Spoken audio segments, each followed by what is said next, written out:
Technology. Hey guys, how y'all doing?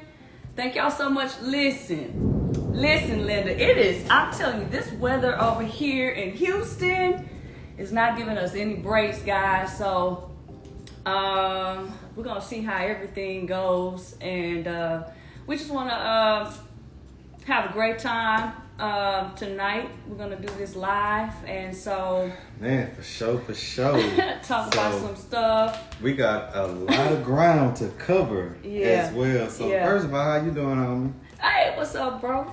So to introduce myself to some that don't know, I'm Clarence Singleton, aka Cleo, and we have the wonderful, beautiful, star-studded boy, Elizabeth. You ain't doing too much, bro. Man, so man, I guess to catch people up, so season 4, episode 8. Yes.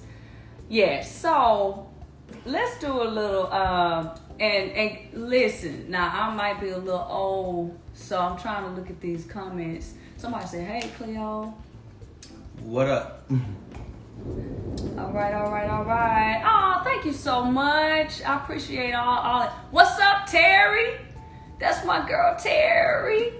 I see my big bro, Pastor Keon. All right. Hey, Pastor Keon. Got my girl, Tara. You know what I'm saying? Nephew, Troy. Okay. So, man, I want to dive straight into it. We got all this bad weather and everything, and man, so we have this episode, season 4, episode 8. Mm-hmm. But first, let me break down the assignment. Come on with it. All right. Okay. So guys, this is something I do want to break down and share. Y'all hear all that thundering? It's real out here, okay? But I want to share this about the assignment that was given to the ladies on last week. And that assignment was, of course, to, introduce your love interest to your ex, one of your exes. And so we all were shocked with the assignment, and we were like, okay, who gonna get the comp? Like, I mean, but hey, nephew Tommy told y'all he was gonna throw some curveballs. He did say he was gonna throw some curveballs. And what I want to share is that, there's components with this process. So number 1, it is a show, okay?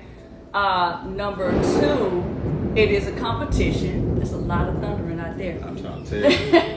It's a competition. And number 3, you guys, you're dealing with real people who have made real connections, which produce real feelings and emotions. No scripts. This is not a scripted show.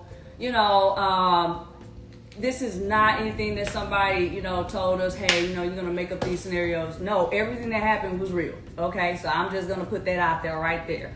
Everything that happened was real. And so, of course, when you talk about editing, you cannot... Some of these dates and some of these events, of course, they take maybe 1 to 3 hours or even longer. The first event that we had took all day. So you can't put everything, when you're dealing with multiple couples, multiple people in one episode. So, but everything that happened was real. So I'm just going to... And so it's basically, when it comes to filming, it's almost like the idea of a sculptor. Mm-hmm. So you take this big old block of information or of film, and then you chisel off the parts that you don't want, because it's a time sensitive situation. But I do want to bring to the attention of people, like, yes, this thing was real. None of this was scripted, and we were being our true, authentic selves. Mm-hmm. And to actually introduce people to who we are and who we were. Me and Liz known each other since grade school. I've seen some of the posts and the assumptions, and people like, man, they met each other in college. He's a little older than her. Actually, I think she's older than me.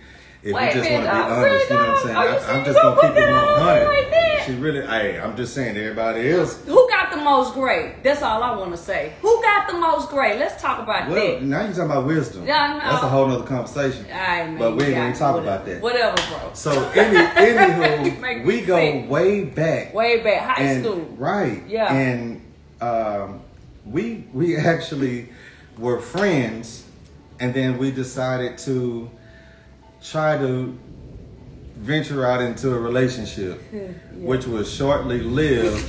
And then, you know, it was so funny because she was like, I need to talk to you. I was like, I need to talk to you. You know what I'm saying? And actually we came to each other, and it was a mutual thing. It was nothing ugly. I think I quit you first, bro. I think I broke it off first. It's all about the intent. It probably was in my head first, you know, whatever else. But however, you know, it was a mutual breakup, you know what I'm saying? And the thing is, we just said, okay, you know what, we're better off friends because this feels uncomfortable. Yeah. And what I realized is like, man, seeing some of the posts, people were like, yeah, they was like reaching, either saying, grabbing for nothing. yeah, they was like, okay, either they never dated or they still like each other, or one guy was like, man, they still must have something going on. I was like, really? And that's when the realization came to me that the reason why this is so outside the box for a lot of people, because people go into relationships without being friends first. They go in on the element of attraction. Why my phone keep moving, dog? They go in with the element of attraction and trying to engage in a relationship without becoming friends. Mm-hmm. So if it goes left or if they break up, they don't have anything to return to. That's true. So because we were genuine friends first, we tried talking, it didn't work. Mm-hmm. Then we just went right back to being friends. And then, you know, truth be told, later on, because see, I was in that's a whole nother topic of discussion. I was in a relationship, a 5-year relationship. It was serious, a relationship at that time. That ended like maybe when I was 24 or something like that. Mm-hmm. So afterwards, you know, we were still good friends. And we were like, okay, Clarence, let's give this a go. Let's see. Man, It just didn't work. we went out on a date, and we were friends and we were cool, but we was like, all right, let's kiss. Let's see, because this is what you Right, this is what dating people do, and it seems so inappropriate. Oh my God, you know it what I'm saying? felt so awkward. I felt like I was kissing my brother, dude. Right, I was because honestly, we had developed that type of relationship. You know what I'm saying? And like, not to like spill out your business, but like you say, you was within that 5-year situation that you had. And so there was a lot of times me and Liz talked through it. You know what I'm saying? I was there as a friend. I knew what type of person she was. I knew what type of heart she had. And the thing is, it's just that although I knew what she needed, knew what she wanted, it was just an incompatibility for us. Mm-hmm. But it made more room and provided more space for us to be better friends. Yes. You know what I'm saying? And I'm realizing even more now how many people have been involved in entanglements that were confused as friendships. Because reading some of the posts where people say, oh, I just can't talk to my ex, he can't do that.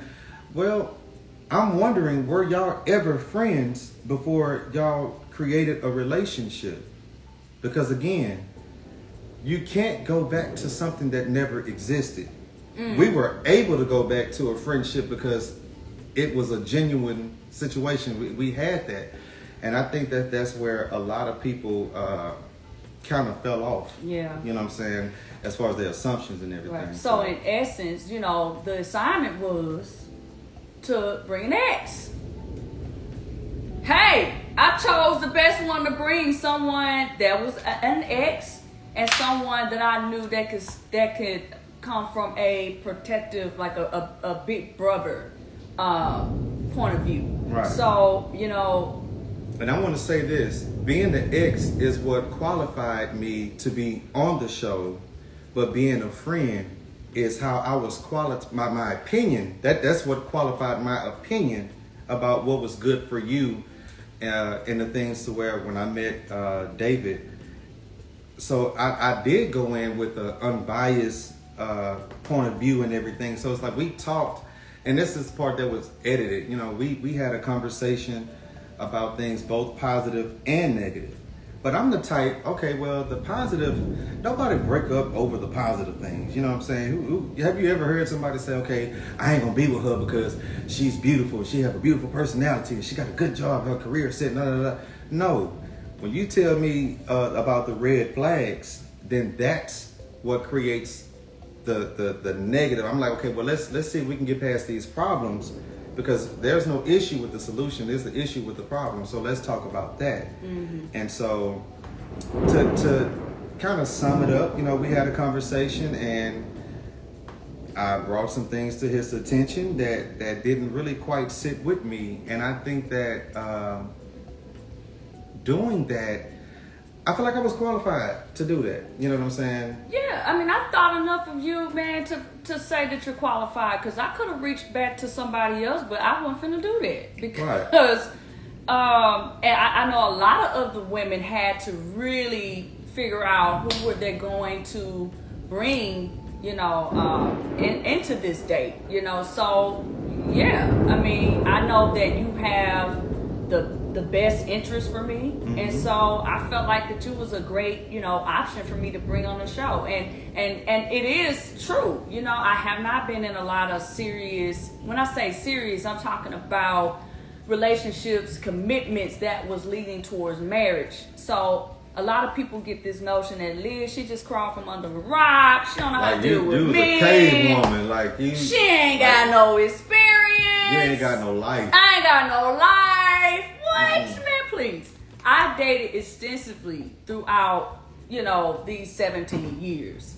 And so got a chance, and because of that, you know, I got a chance to find out what I was doing wrong. I got a chance to find out, you know, what I don't want, what I do want. What, you know, it was a process for me. Right. So because it has been a long time, you know, I reached to someone that I felt like, hey, you know what, this could be someone that could really tell me, you know, if maybe, because you know what they say, when you like somebody, you what is it? You see everything with rose-colored glasses, and so sometimes us women, and even sometimes men, we fall into that. Saying that, y'all don't be calling me while I'm on live. Y'all so country. Look, and mine wanted to go out, but I also want to say too is that, knowing what you had been through, you know, in that 5-year relationship, and I because we talked so much, I knew that Liz was very protective of herself, and I would always tell her, and I just told you not too long ago, don't allow your protection to become your prison, or don't let the border barricade you, you know what I'm saying, the border of your experience barricade the potential of somebody else actually coming in that could be good for you. Yeah. And a lot of times in relationships, what people don't realize, having a friend in your corner is almost equivalent to a boxer having a trainer. So, you know, in the ring, you can only see what's right in front of you. Just like in a relationship, you're looking at this person that's in front of you. You're like, okay, hey, I see these characteristics that I love, that I enjoy, this personality that I can gravitate to, and everything else. But at the same time, the trainer is looking at the body movement. He's looking at the stance of your opponent. He's looking at the shoulders, the direction, all of these things that can actually put you in danger. You know what I'm saying? So if he tell you, okay, you know what, you know, kind of draw him in with the jab and then come back with a hook, because the trainer don't have any. Myself as a friend, I have no emotional attachment to this situation, to you. You know what I'm saying? In that realm, but you have an emotional attachment to him. So sometimes you can be blind to some of the things that is obvious to me, that's easily visible to me. And I think that was the role that the intention that you had by introducing me to this situation, because I can honestly say that, you know, discernment can give you a glimpse of the future that's unfair to the naked eye. You know what I'm saying? And I saw some things initially that I was like, okay, this, you know, red flag. You know, on top of what you told me, it was like I'm seeing more red flags than the blood in Compton. You know what I'm saying? So you're so silly. Right. You know what I'm saying? So I just had to bring it to your attention, but I wanted to start a conversation with him first. And this is somewhere where the rhetoric came in, because I don't think a lot of people have witnessed what a man-to-man conversation looks like, to where they thought, oh, you came off angry, you came off aggressive. I was like, really? I didn't. And I'm one that tries my best to perform the true art of communication. So I take in consideration my tone, my content, my nonverbal. So you're gonna know that, hey, I'm serious because I'm making eye contact with you. You know, I'm making sure that my tone is at a level to where you don't feel disrespected. Right. Know? Right. And, you were not screaming and acting a fool and an idiot. At all. You know what I mean? And so when people started suggesting these crazy things, it just made me feel like, okay, you know what? It brought a level of awareness to me of how many women, like you hear women say all the time that we are unprotected. And I'm like, so when a man comes in to protect, didn't have to protect you physically, but to protect the emotional side that you were attempting to make available to somebody else, to protect that, I'm like, am I wrong? You know what I'm saying? Because I'm like, let's get straight to the point. I didn't go there to hula hoop and sing lullabies and hold another man's hand. You know, knowing that this is a time sensitive situation. You know what I'm saying? So I'm like, let's get to the point. Yes. And so he suggested something to me that I've never heard before. And to be quite frank, I just couldn't really fathom the idea of a man requesting me to tone down the strength of the room. I don't know what that looks like, because you shouldn't be under that much pressure, because I didn't come at you aggressively or anything like that. So I don't think it was my delivery. I think that it was the content, in my opinion. Let me make sure I say that. In my opinion, I believe that it was the content of the conversation that made him uncomfortable, to where he requested this thing that led me to say that, hey, I'm an alpha. I don't know how to be weak. So for those that want to say, oh, you don't have to make this announcement if that's it. It wasn't an announcement. It was a response. Let's get that clear, because some people, I guess, don't understand that. So I wasn't going in there, you know, being King Kong, beating on my chest or nothing like that. You know, it wasn't right. You know, it wasn't no element of trying to intimidate nobody. It was just the fact that I sensed, in which you gave people the preview of my identity when you said, hey, Clarence like big bro. I did. He detect BS from the... That's true. Man, listen, the women that I have in my life, like I have a mother, and at this point, let me see, I got about 5 sisters, you know what I'm saying? Like, and I have 2 nieces. I have people that, listen, I'm gonna ride for till the wheels fall off. I got some cousins and some friends that, hey, if you call me, I'm like, what it is. I have at least 3 friends right now that's on the list of like, hey, I need you to meet this guy. You know, and my thing is, for a man that has the right intention, the man that has leadership qualities, a man that have this stuff together and that have the right intentions with you, he is not afraid to have a discussion with another man about his intentions with you. That's real. That's real. And, you know, and let me just put this disclaimer out too. You know, a lot of people were saying,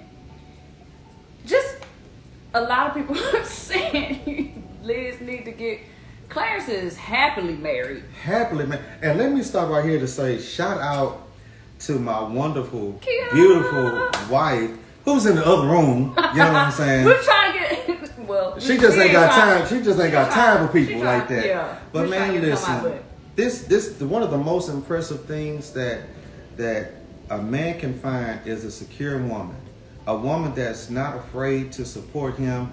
And I'm like, listen, man, let me just give y'all a little background on that. Come on, man. Come on, break it on down. Break it on down. So I've dated, I've been in relationships and everything else, but this woman I proposed to within 5 months because she was somebody that I could not compare to anybody else. She was somebody that understood me, that I could be my total self in front of, and then she has my back, front, left, and right. You know what I'm saying? And so I would ride with her the same way. So when people started posting stuff like, what kind of woman would let her husband do that? A secure one, a one that's not intimidated by the streets. Yeah. You know what I'm saying? So a supportive woman that will allow her husband to go and vouch for a friend, because she got some homeboys. If she say, hey, I need to talk to such, or he may, I'm with it. I mean, I'm not going to sit up here and try to monitor. That's what an insecure person does. Yeah. And because we have a very secure relationship, and the thing is, you secure what you love. And because I love her, because I love my friends, because I love my family, there's a certain sense of security, aka protection, that's around the women in my life. So therefore, if she say, hey, I want you to meet a guy, then hey, I'm right there. And it's gonna be like that.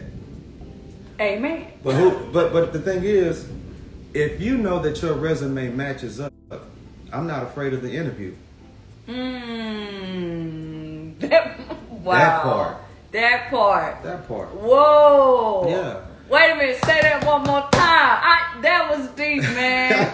Bro. I don't know if I even remember, but it was something like, if you have the right resume, then I'm not intimidated by the interview. Ooh. I'm walking in with a sense of pride. I'm walking in with a sense of confidence.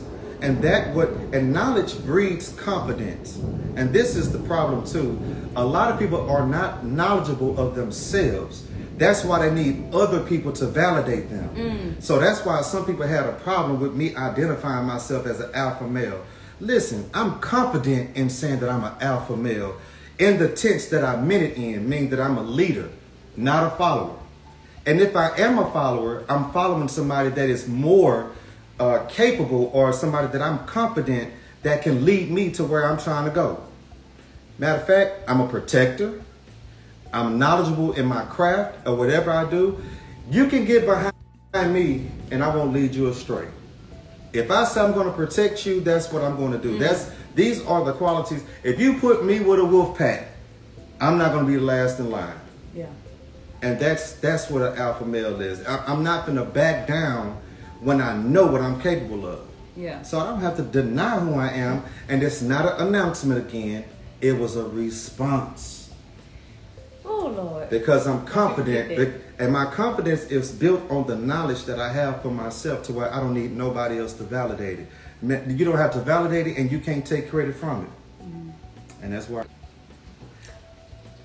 Amen, bro. Yeah, I think you did a great job. You know, I'm thankful, you know, that you came on. And thank you, Jesus. You know what I'm talking about? No, seriously. I'm very thankful that you did what you did. I needed to see that. I think, you know, every woman deserves that. Right. Listen, I'm not here to bash. I'm not here to do any of that. Bottom line is that, you know, people have the right to feel how they want to feel. You know what I'm saying? And you know, it is what it is. And I got the right to feel the way I want to feel. And so, you know, I'll be honest as far as my take on that whole meeting. And I'm trying to be very wise in the word choices that I use. It was intense, and it was more so I felt the energy. I was feeling some very dishonest vibes from David. which is one of the reasons why I did invite Clarence. And I'm actually happy, honestly, that nephew Tommy, had that, threw that curveball in like that.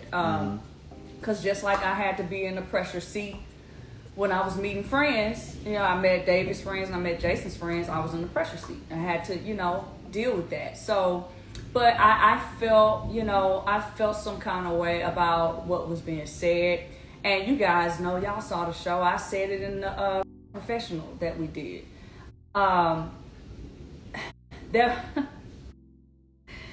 were some things that were said off camera at that friend's date that I noticed that at that point, I'm going to tell you one thing. I'm a very humble person. I am a very loving and giving person. And that off-camera moment for me, when I noticed that there was a shift and a switch up, I noticed that I felt that. And women, we are blessed with, intuition. We have that intuition where, really, I call it the Holy Spirit, that's what I call it. But it's a real thing. We have such a sensitive nature to us to where we can feel when something is not all the way right. And so that really was my concern. Along with, I want to also say consistency. There was some areas of inconsistency. And when I talk about inconsistency, so listen, let me say this. We all know this process was a 7-week process, okay? It wasn't 2 weeks. It wasn't 3. It was a 7-week process. So let's just keep that clear. It was only meant to be 6 weeks, but because of that snowstorm that hit Houston, Lord Jesus, because of that snowstorm, it was extended, and it was a 7-week process. Now, we all knew that when signing up for this, for the show, for Ready to Love, that it was an expedite. The intention and the goal, it wasn't that at the end of the process, y'all gonna get me. It was figure out who you can be most compatible with to see if at the end of this process, you will want to move forward and continuing to get to know that person. And shoot, bottom line, if you guys have the same objective and goals, to see if you guys can make it to that, whether that's a marriage, whether that's a full-time relationship, whatever that is. So that's what I believe we all understood when signing up. I didn't, sit up here and was thinking, oh, I'm gonna get married right after the show, or I don't think nobody thought that. But I want to say this too. I think that what lost a lot of people was, like you said, his inconsistency, but the fact that you're going to charge me with something that you don't want to be accountable for. So the fact that you want to, this is the part, and I'm just going to be frank, that was weak to me, is that you're going to put her on blast about the kiss with Jason to the friends, to where you told him that in confidence, like that supposed to be between y'all. And this is the issue, because people talk about honesty a lot of times, or the lack of it. Now, you provided, some people operate on on the don't ask, don't tell thing. But when you did that, you called him and told him that you wanted to be the first to inform him of what happened. You did that in confidence that was between y'all. He take that information, put you on blast to his friends, then goes to the meeting with the other fellas with nephew Tommy, and then Jason couldn't even tell people that y'all kissed because David put it out there before Jason could. That's the point. That's another thing. And then he comes to the meeting with us, and the first thing he want to bring up was, when the last time y'all was intimate? Now, this is my take. It was a very inappropriate It was awkward, man. question. Look, it was awkward. My look was like, did he really? What? Did he really go there? Because I'm sitting up here like, dude. But in a split second, I said, okay, you know what? This is the quote unquote alpha, lead by example. I said, I'm going to answer this inappropriate question. Yeah, I had to think about it because I had to go back years ago. You know what I'm saying? I'm 40 years old. This was high school. You know what I'm saying? So, yeah, just imagine. So, come up with something. I couldn't remember exactly how many years. Of course, who would? I said, well, this the part. Don't lose your train of thought. So, this the part I was like, it was about 15 years ago. Yeah, because I was like 20, 24, 25. We can go with that. That's when we tried again. But you know that was taken out. But we did expound on it. I expounded on it. But my thing was, I wasn't going to evade his question because I didn't want him to evade mine. So since you asked me that, well then, brother man, let's talk about how important is communication to you. Then he talked about how it's very important, and then that's when he said that you were a safe place, and that's when the light bulb from heaven just glowed, and I was like, I couldn't set this up no better. You know what I'm saying? And that's when I was like, okay, well, if you, I believed him when he said that you were a safe place for him, but I lacked confidence when asking him, well, are you a safe place for her? Absolutely. Okay, well then if that's the case, then why did you put her in the middle of the street during rush hour? Stupid. You know what I'm saying? Yeah. With these people. And so I'm like, did you not? Because even in the when they showed you talking and they showed your expression, you looked upset. And because I know you well enough, I know by your nonverbal, which is a form of communication, I looked at your nonverbal. I noticed your nonverbal. So I asked him, I said, did you notice her gestures? And he was like, no. And that's why I was like, well, do it matter? You know what I'm saying? Because if you are genuinely pursuing someone, not only what you say, not only what you do, but your gestures, your body language. I need to understand how to, and this is why I asked him how important was communication. Because I have to be able to communicate with you so be able to translate it. Oh, wow. Yeah. You see what I'm saying? Yeah. And that's what the body language does for you. It's like, hey, that's why sometimes some conversations can't be had through text or over the phone, because sometimes I need to be able to look you in your eyes. And if I look you in your eyes and you looking intimidated or you get to looking all over the place, then I'm like, here goes some more red flags. Yeah. You still banging out here. And you know what I'm saying? And that's where I lost confidence. And then, and listen, when you get in your feelings, and there was no reason for you to get in your feelings like that. And I'm like, okay, now I'm sensing, how is your stability in tough moments? Because I feel like every man, one thing I can't say that every man should have this because every man didn't have the daddy I had, but he taught me how to be comfortable in uncomfortable situations.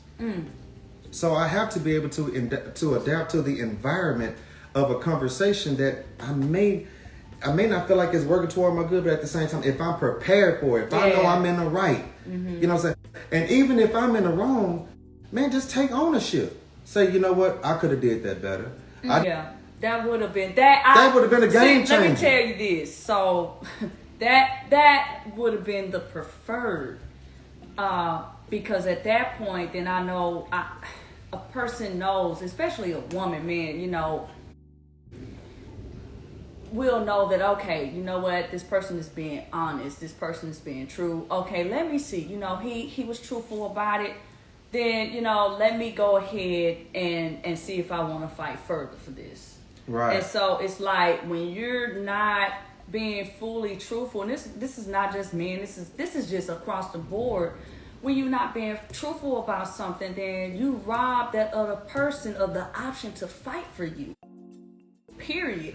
So one of the reasons, let me go back to this. One of the reasons why I want to clear this up. The reason why I did share that with David, because here's the truth, we were both, we had the start of everything, we had an open dialogue and a conversation, I think everybody, because we understand the dynamic of the show, you know, everybody. So this was not anything that was, you know, blindsiding anybody, you know. So, you know, he told me who his interests were, and I told him who my interests were. And so because of that, my thing is, we were both saying, hey, you're my number one. We were both claiming we were each other's number one the whole time up until that last episode when he claimed Kyrie. So the whole time. No. Hold on. You're not gonna just breeze by what that. You mean? Well, no, I'm not finished. you gotta emphasize that the Negro, after all of this chemistry, listen, day one y'all was out there singing hymns. Yes, we were. Y'all went from singing hymns to dinner at his house, and he telling you about his past and, you know, failed relationships. Claire, and you being messy. No, I'm being real. Yeah. You know what I'm saying? I And mean, so for him to get all to this point after he hear about the kiss is when he chose Kyrie. And that's why everybody else in the room, including everybody else at home watching, even Jason was like, wait a minute, man. Me and Kyrie been kissing.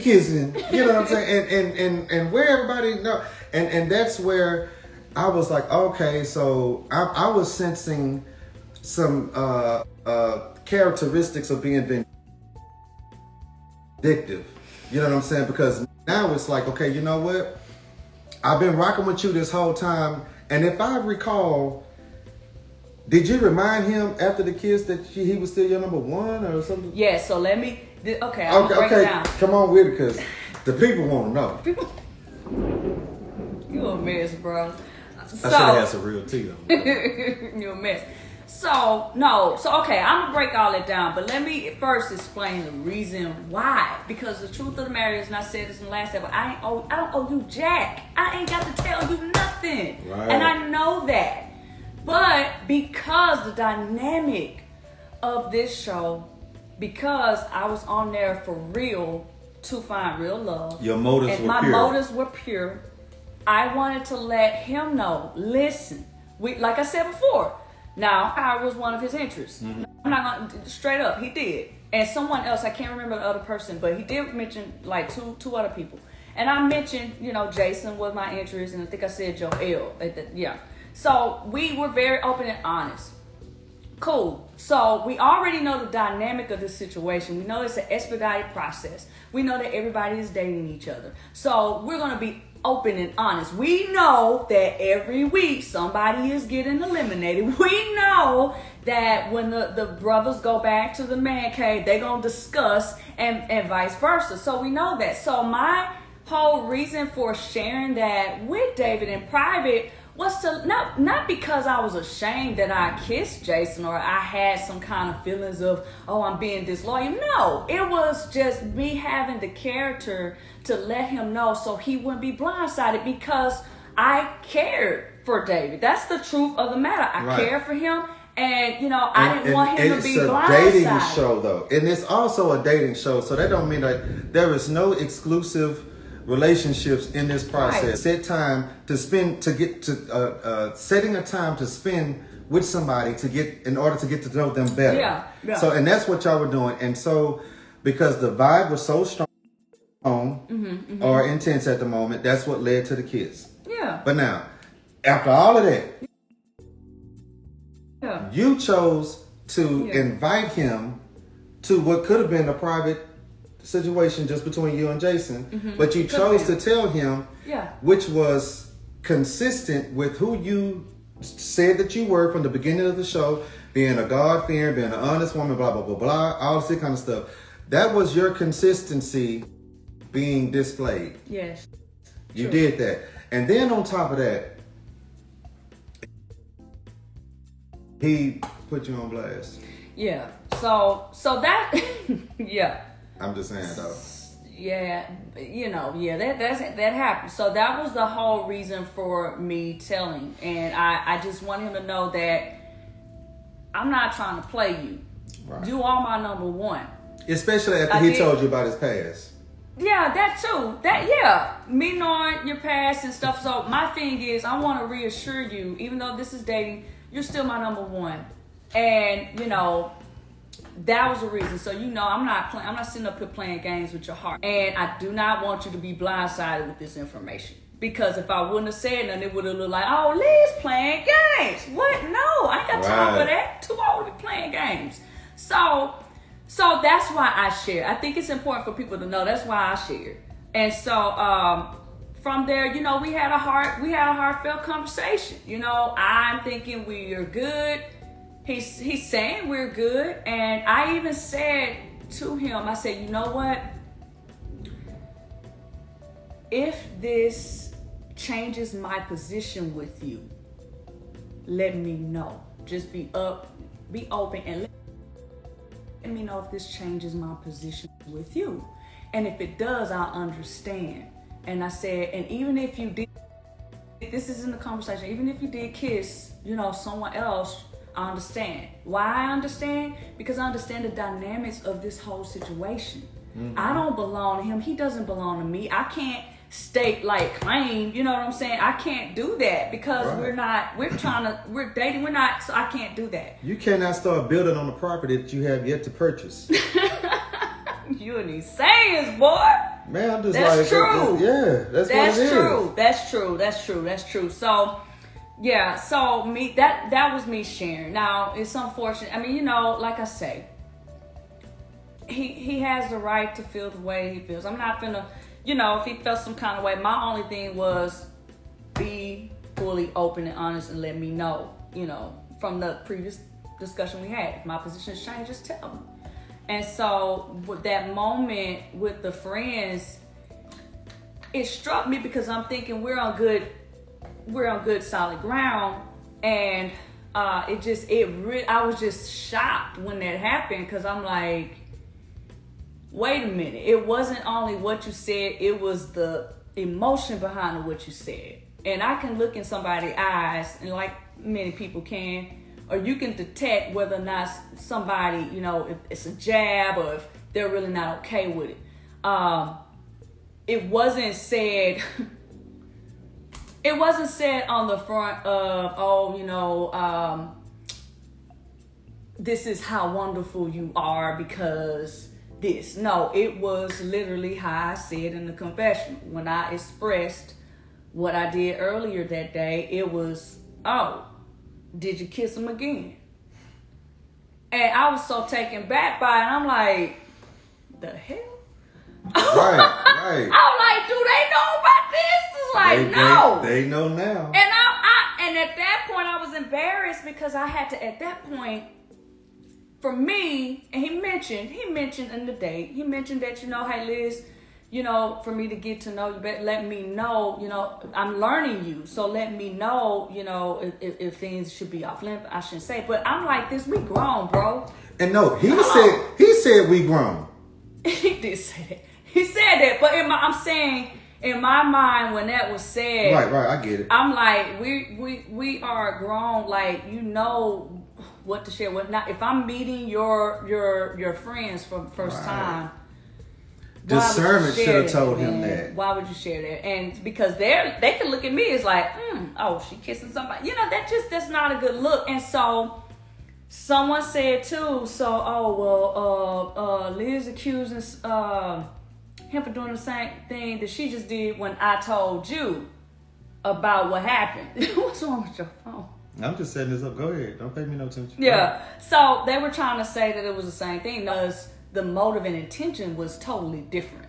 Totally different. And the motive dictates the mission. Like how hard you fight for a situation is dependent on what you're fighting for. And the thing is, his intent was to embarrass you, was to be vindictive.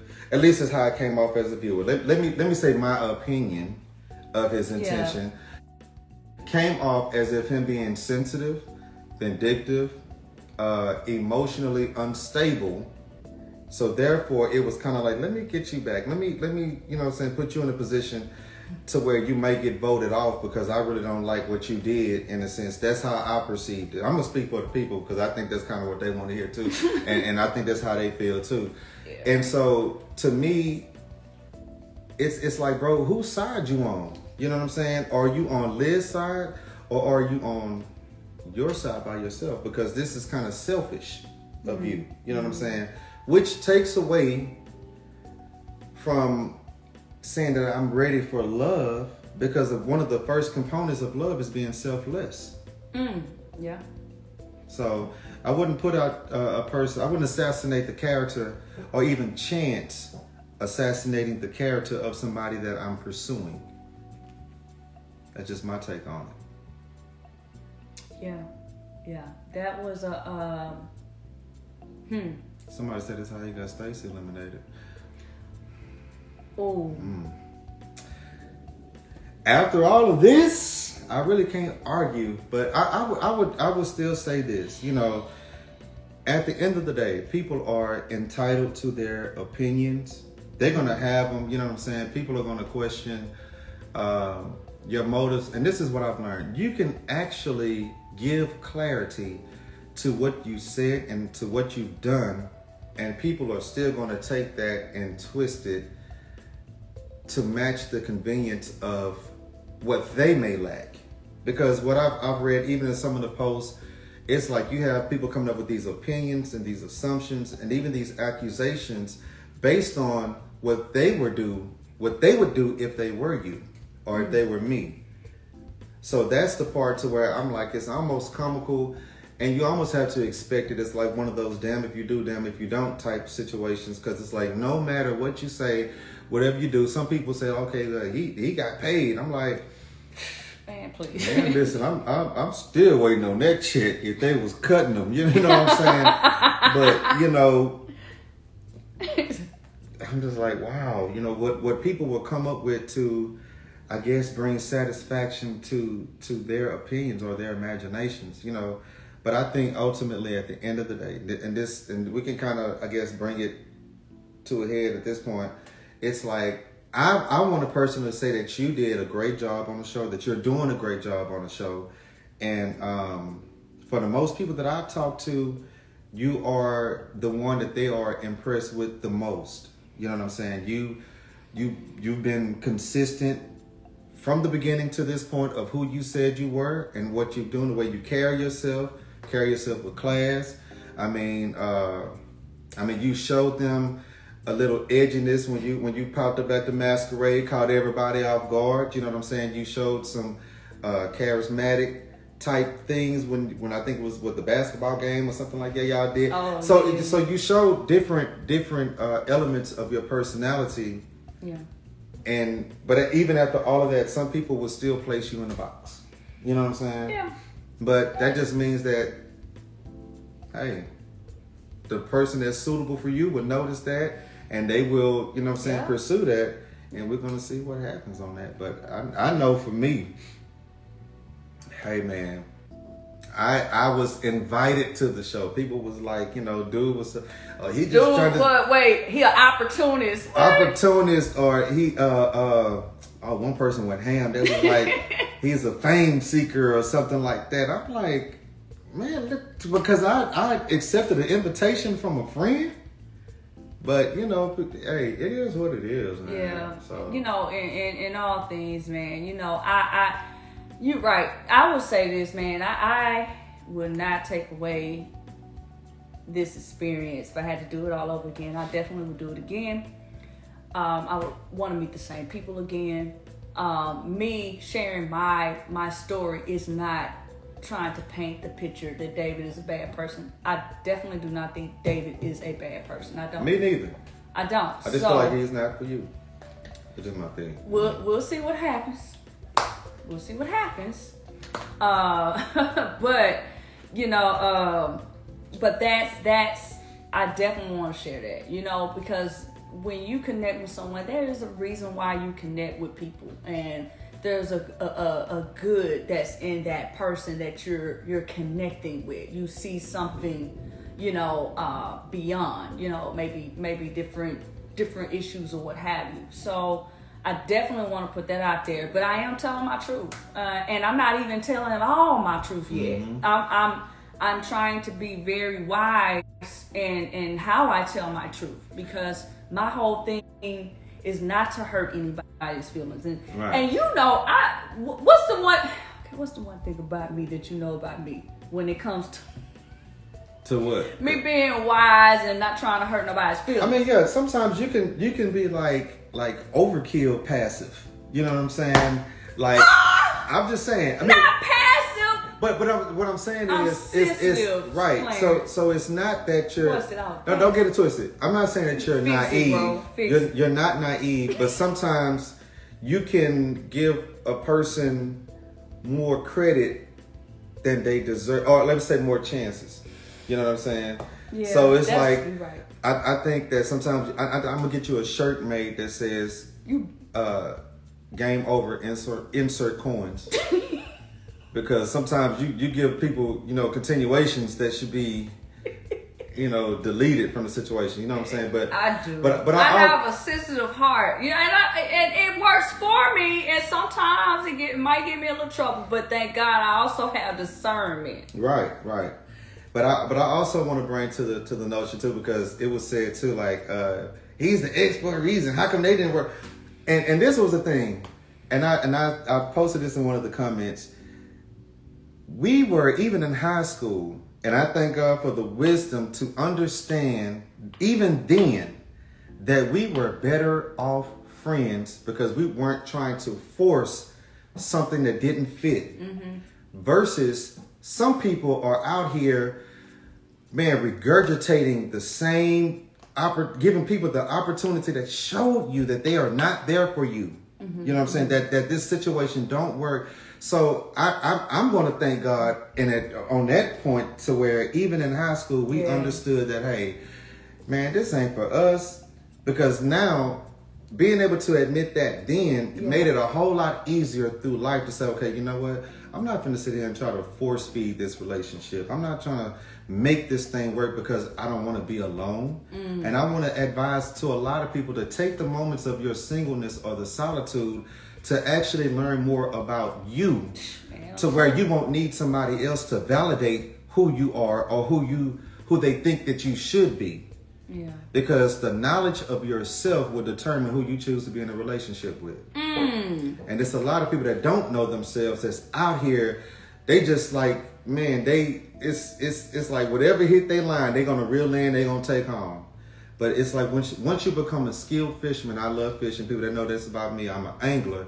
There are certain things that just won't touch my cooler. A lot of times they won't even touch my line, because if I'm not fishing for it, you don't have access to the hook. Yeah. So a lot of people give people too much access, literally because you don't know yourself. So treat yourself like a door with an exclusive lock. And the only person that can enter in is the person that have a key that was assigned by God himself. Amen. Amen. Ooh, you got some wrong. See now? Hey, I just you did it, so I just threw it in there too. Hey, I gotta tell a tidbit. So can I tell it? I don't know what you're gonna tell. Because people gonna say the scripted, so I don't know what you're gonna tell. I literally don't know what you're gonna tell. All right, so oh boy. So back in the day, so since he did that reminded me. And then we're going to answer any questions, guys, straight up. Like, if y'all have questions. But I do want to say this.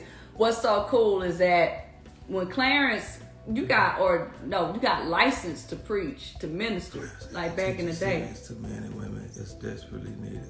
Yeah. Oh, Lord, I need to teach. Hold on. So he had asked me to come and sing at his trial sermon. So even that, on that spiritual tip, we were really cool. Yeah. But see, then this is the thing that I realized. It's like people talk about like teachers, preachers, and stuff like that. Man, titles, it's one thing, but it's like a calling is totally different. You know what I'm saying? Man. So, and this is, for example, man, I wonder, can we bring somebody else's name that was on the show into the topic in a sense? Because it's like if we look at, say, like with Ron. You know what I'm saying? He had this thing to where he said he had a bad experience in church, right? Yeah, a lot of people. Which I know a lot of people had bad experiences in church based on, I don't know, different things that may have happened. Yeah. Now, the church is not an individual building. The church is a congregation of people that actually believe in God, blah, blah, blah, blah, all that whole thing. But you can't say that I had a bad experience in the church and then this is why I don't fool with church no more. because that can say, okay, you know what, I had a bad car accident, so I choose not to drive no more. Or I had a bad relationship, a bad experience in the relationship, so I choose not to date anymore. Yeah, but yeah, you're right. You know what I'm saying? So therefore, when people do that, you need healing in those areas. But at the same time, you only know you need healing if you can recognize or God dog it, come on. or if you can admit that you're sick. So a lot of people will stay sick or never enter the hospital because they can't admit that they don't understand their condition. You know what I'm saying? And it's simply because you have some people that go around trying to carry themselves a certain way. They want to walk around with all these titles, all this kind of stuff. So it's almost like, man, listen, just be you and tell the truth about the truth. You know what I'm saying?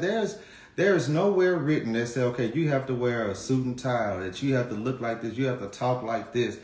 Man, listen, you know what I'm saying? Tell the truth for what it is, and be who you are. Because at the same time, I'm not finna wear no suit. I'm not finna go try to stand in nobody. Listen, I can tell you the truth all day long, and everybody that is a disciple, you know what I'm saying, in their own strength, in their own level, in their own lane, is required to tell the truth about what they know about God. You know what I'm saying? So my experience or somebody else's experience, because I can tell you right now, ain't nothing perfect about me. You know what I'm saying? Me neither. I don't want to give nobody the impression, so I don't care about no titles. I don't care about no religion. I'm all about relationship. You know what I'm saying? Now, in a sense, the religion in one definition means the practice or training of something. So you can say, okay, well, hey, I'm religious because I pray. That is something that I do religiously. That means I do it consistently. You know what I'm saying? But some people don't understand that element of it. They think the religious is the practice of, oh, dude, make these faces. You got some people, they got this voice. Oh God, you know, the Holy Spirit. I don't have that. Religious. Right. I guess that's an accent from on high that I just don't get. You know what I'm saying? But at the same time, I found myself able to relate to people because of my experiences. And the thing is, even in, like, if you take a crackhead, you know, you can tell him that crack kills, but he's not going to really receive what you're saying because you never use crack. You can't really relate to him on that level. I don't know what it feels like to have an addiction that would want me or cause me to steal from my mother. But now, if you take another crackhead to rehabilitate another one, they can relate on a whole lot of levels. And so I think that's where we are in our spirituality. And that's how I am with relationships. Because I've learned so much about failed relationships. And this is something that me and we even talked with David. I would say, okay, bro, you've been married twice. You know what I'm saying? You have 4 kids. You dated. We talked about how we both ventured out and did different dating schemes. The conversation was definitely longer than what y'all saw. So my thing is, if I've been through enough hell, I ought to be able to recognize heaven. You know what I'm saying? Yeah. So my thing is, so why are we still confused about who I'm choosing if the attributes and characteristics of what I'm looking for is right in front of me? That's almost like somebody proposing and being engaged for 5 years. What the hell are you waiting on?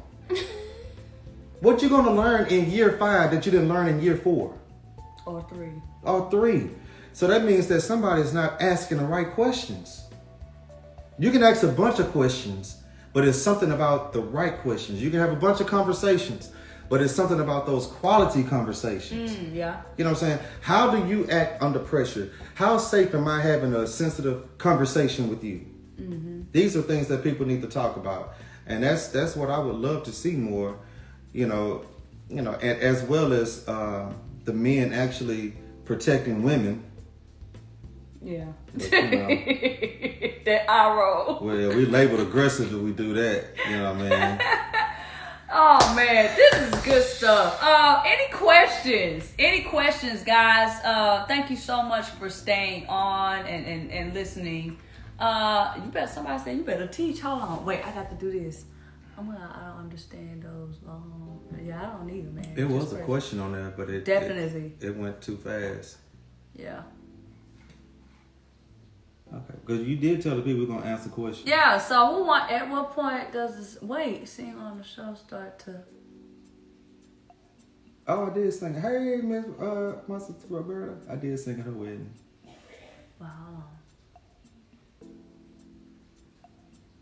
Okay, going forward, what was your biggest takeaway or lesson learned from being on the show? Is that for you? Is that for me or Clarence? I will save it. Hold on. Oh, y'all going too fast. Okay, give them your biggest take. What did you get from the show? Because you own that. I learned a lot from being on the show. I said this before. I learned that I'm a lot stronger than what I give myself credit for. You know, sometimes we know our strength, but at times,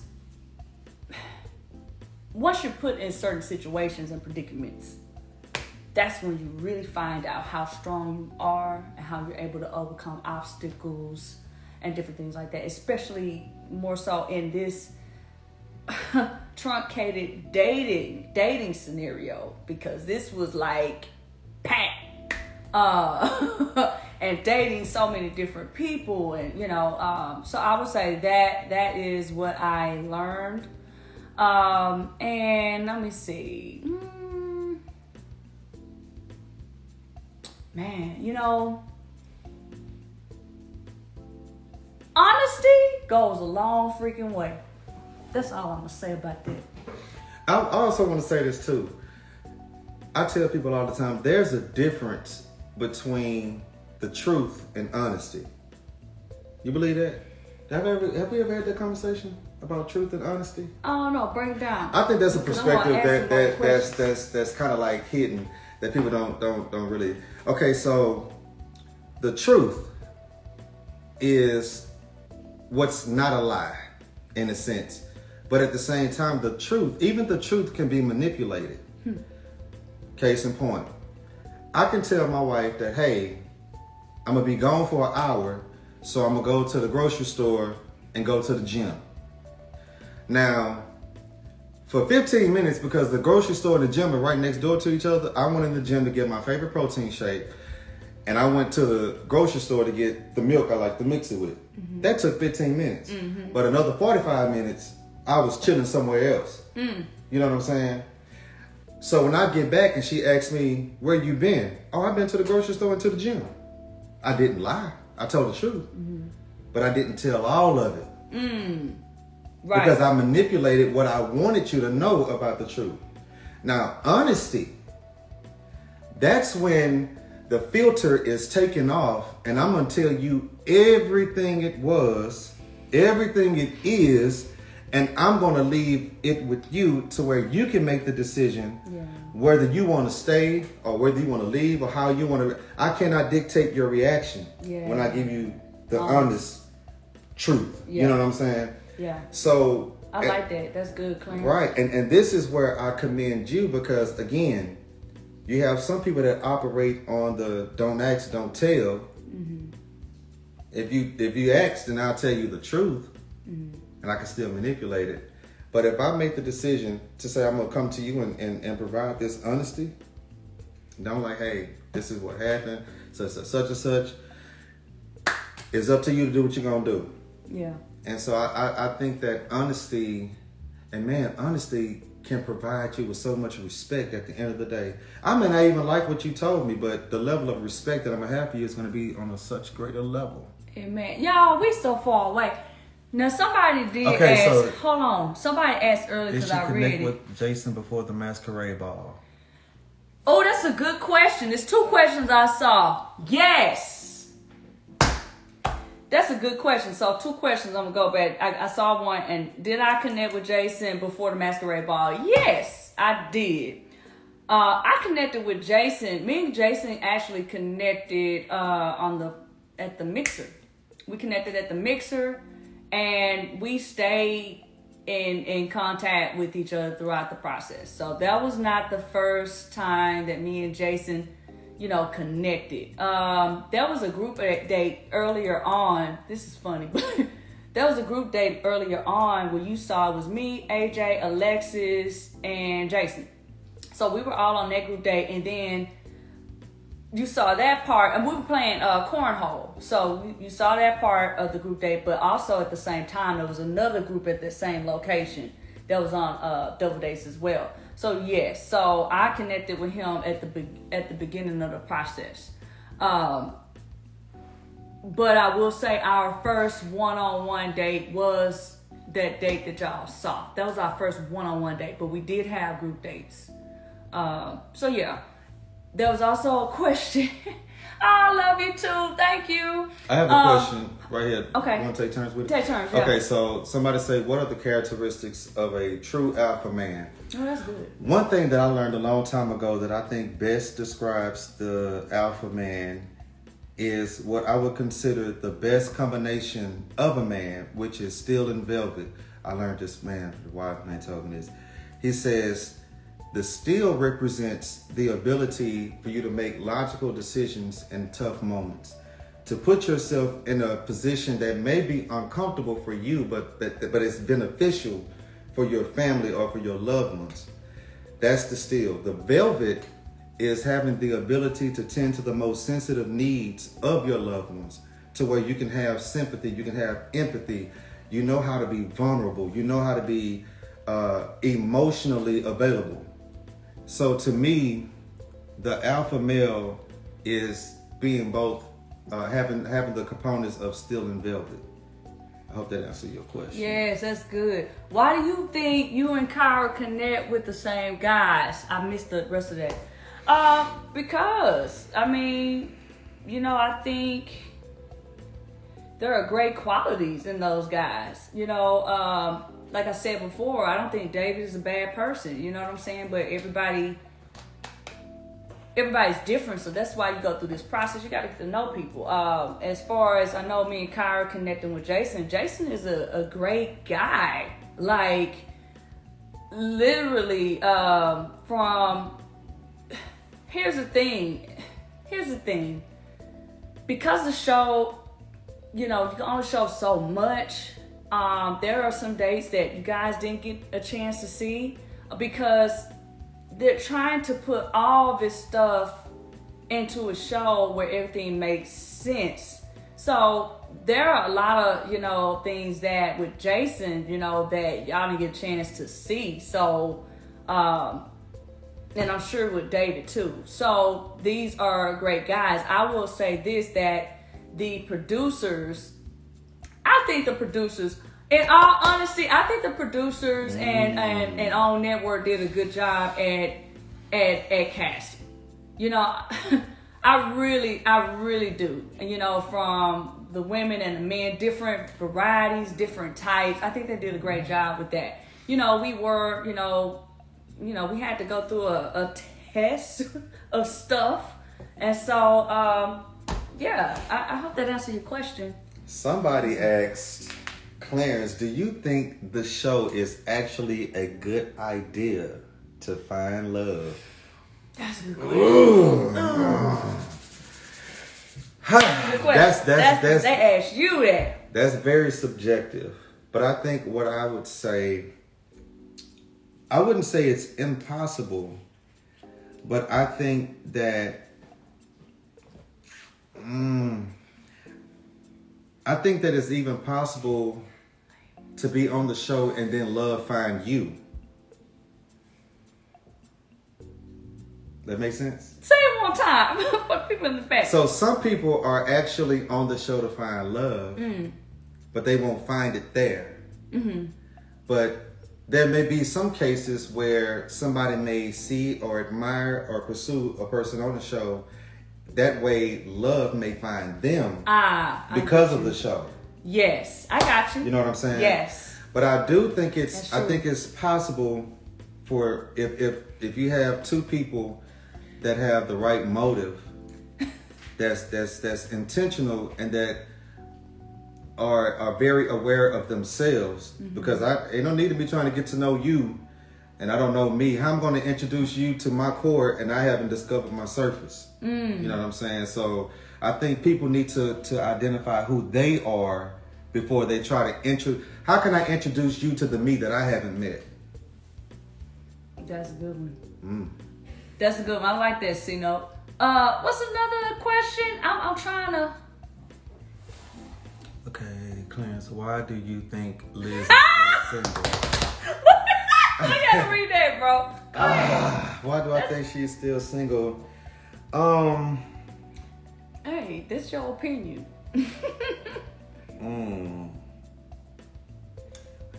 One, I would say that until recent, she haven't made herself as available to the public. As far as I know, Liz is kind of like, she only go where she's invited. You know what I'm saying? It's like if a guy meet her and say, hey, let me take you here, blah, blah, blah. That's only what she got. I don't think that she's socialized a lot in public. You know what I'm saying? I mean, you know, we got the production, the acting and stuff like that. Mm-hmm. But as far as, you know, just say, hey, you and some friends just gonna go hang out casually. Until recent, I don't think that you did that a lot. I think that has. Well, okay, so that's his answer. That's a good answer. That was part of it. It wasn't all of it, but you know. Well, finish so I can just, you know, correct what I need to correct, bro. And I think also too, because she has a standard that a lot of men don't meet up to or match. You know what I'm saying? I think that she's at a point to where she's ready for a relationship, but she's not desperate for any relationship. If that makes sense. Amen. Yeah. That makes sense. Yeah, I mean, I've socialized. It's just certain places I don't feel like really getting out and going to. That's not my thing. I think that's what it is. It's like, I said home, I go out to Home Depot. I go where I think the man might be, you know? But I'm not finna go sit You been down. go find a yard, man. But I'm just saying, I don't know. I'm just saying. So, but I'm not about to be in the clubs and stuff. Now it's different because it's for different purposes. Right. But, you know, in the past, it's not something that I enjoy doing. So I would go to events. I would go to games, stuff like that, you know, but... And then a lot of time I would be working, but yeah, Liz. Oh, that was asking if there's anybody on the past seasons that you like. I mean, like how though? Like, what you mean, like? Because I don't know any of them, so it's hard to say I like them. Big fan. Oh, big fan of you too. Thank you. Oh, thank you so much. Somebody asked earlier what I felt about being called stiff. I don't think it wasn't an accurate assessment, but I can say that in that meeting that, you know, I think, you know, anytime you're meeting someone's family, friends, or what have you, there is a sense of maybe some nervousness there that probably made it look like I was stiff, but I'm definitely stiff. Mm-hmm. But I will say this. I do think that when when Jason's friend said that she felt the Holy Spirit when I was sitting, hey, I find that as a compliment. That's good. Feel it. If you feel the Holy Spirit, you know, while I'm sitting next to you or God's presence, I think that's what she said, then hey, cool. But so I don't think the accurate word was stiff, but I was a little nervous and trying. Sometimes when we try to overcome any kind of nervousness, you might do a little bit more or what have you, or it comes off as don't use the word. I wouldn't want you to use, this is my preference. What? I wouldn't want you to use the word nervous because I was taught that when you're nervous, you're only nervous when you don't know what you're doing. Okay, so what word was? So let's just say, a better word? Let's just say that you were in an awkward position that you had to adjust to. Awkward. Or different. It don't have to be. It don't even have. Let's just say a different atmosphere. I like you know what that. I'm saying? I like that. That's, you know, that is a better. So it's almost like you can survive if you're on the moon. You just have to have the right equipment to breathe. And so you was in the element that you weren't used to where you had to get adjusted to. So in a sense, I like that. That's even a better fit, a better word. Somebody says, Clarence, how do you feel about? More questions. Yeah, just a few more. We're gonna get on. Sorry. Y'all. Say, Clarence, how do you feel about all of the positive feedback and women asking if you're single? I mean, it's all good. I mean, it's flattering to a certain extent. It actually makes me more proud of who I'm with. You know what I'm saying? Because You know, I tell people all the time, and I think even we shared this a while back, is that sometimes the hardest decisions to make is a test that has multiple choices. So sometimes in a dating world, a lot of people are single and still will remain single because of the options that they have. So when you're dealing with multiple choice answers, you have more than one answer that look like the right one. And the only way you can determine what the right answer is by studying.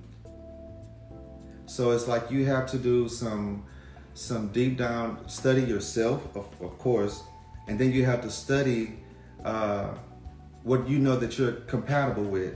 I tell people all the time to do a review of the commonalities of everybody that you dated, because a lot of people are actually dating the same person with a different face.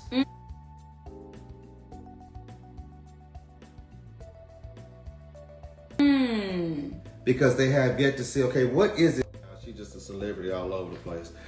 But it's just, so you have to notice what's the same and what's different and what's beneficial for you. That's deep, bro. Last question. This is going to be the last question. Somebody asked, all the way from Caribbean, I'm sorry if I didn't get your name. Say something, pop up something else, my friend.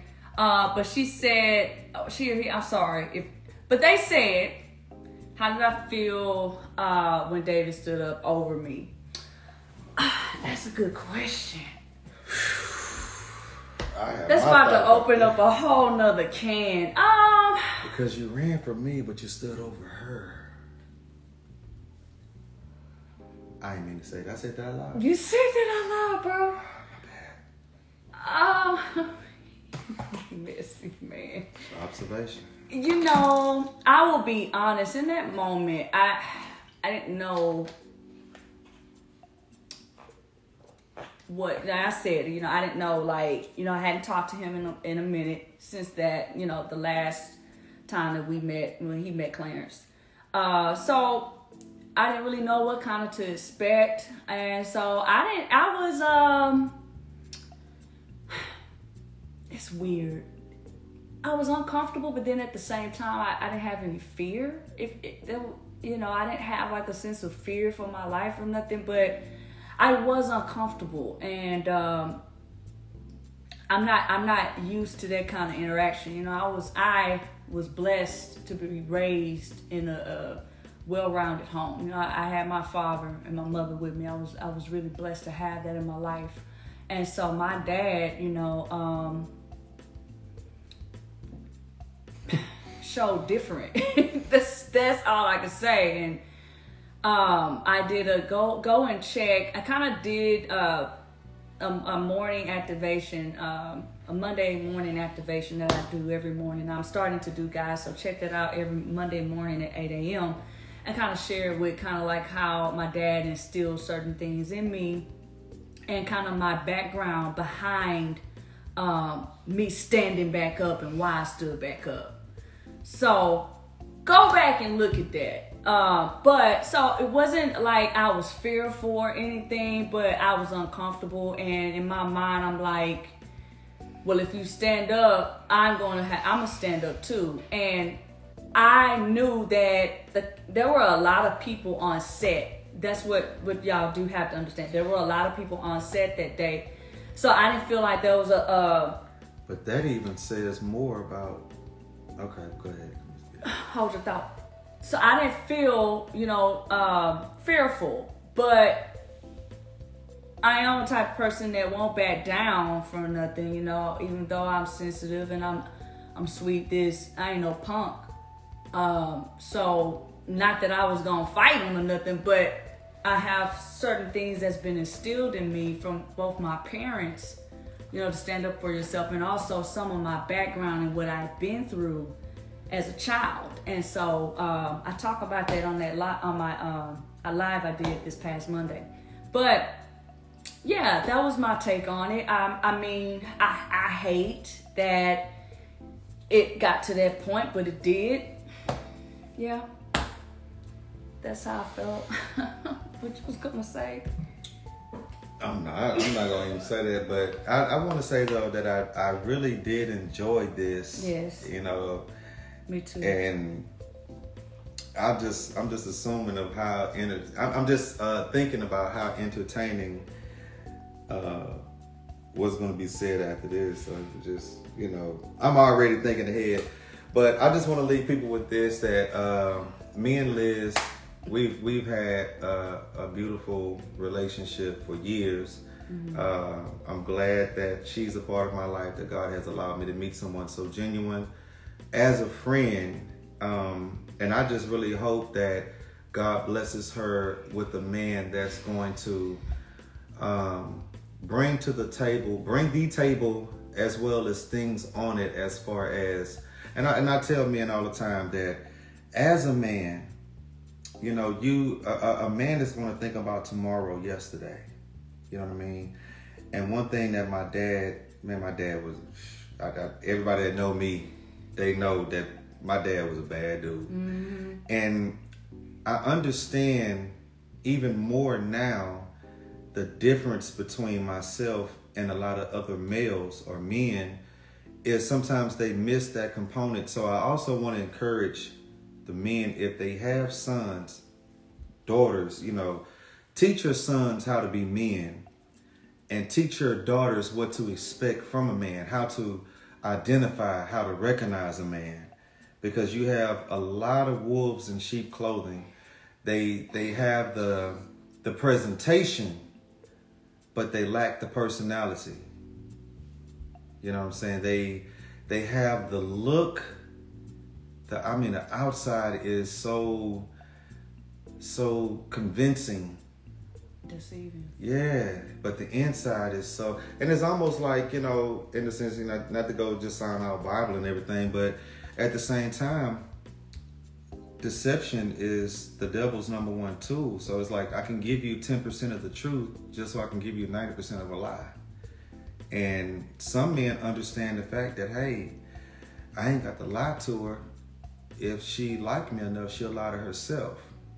Because a lot of women have gotten to a place to where they are so, you know, because like with the rate, when we look at the ratio, women outnumber men. So a lot of women are settling for the knockoffs versus getting the real thing. And a lot of them they can't even recognize the real thing. And in a sense, I'm afraid, because I feel like to a certain extent, real men that are not afraid of protecting. I mean, you have to understand, it takes a level of courage to stand to another man and actually say, okay, listen, I need to understand some things about you, or your perspective or your motives, you know, when you're going to pursue a relationship with my friend. It takes courage to do that. It don't take the mentality of being a bully or being an a-hole or nothing like that. And again, out of all the dudes that I've came across, that whether it was a cousin, friend, sister, or whatever else that I met, when they had something to be proud of, they didn't stand in front of me with fear. You know what I'm saying? Some of them, they're like, okay, I understand. I cannot. This wolf. Some wolves can't come onto this ground with this sheep head because it's a shepherd on it. You see what I'm saying? And men are to be the shepherds. We are to protect these women. We are to help them. And a lot of times the truth, and I call myself, you know, a lot of times I may post some stuff, or I may engage in the conversations, or be on panels and stuff. And sometimes the truth is not always comfortable, but it's beneficial. But you see, powder don't taste good, but I'll be doggone if it won't get rid of that headache. So I'll leave it at that. That's a wrap, guys. Thank y'all so much. I just want to thank y'all from the bottom of my heart for your love and support. In the end, RTL, we all family. Like, in the end, whether things went the way we wanted to, whether it didn't. I'm not saying it did or didn't. I'm just saying, stay tuned. all family. Stay tuned and see. You just never know.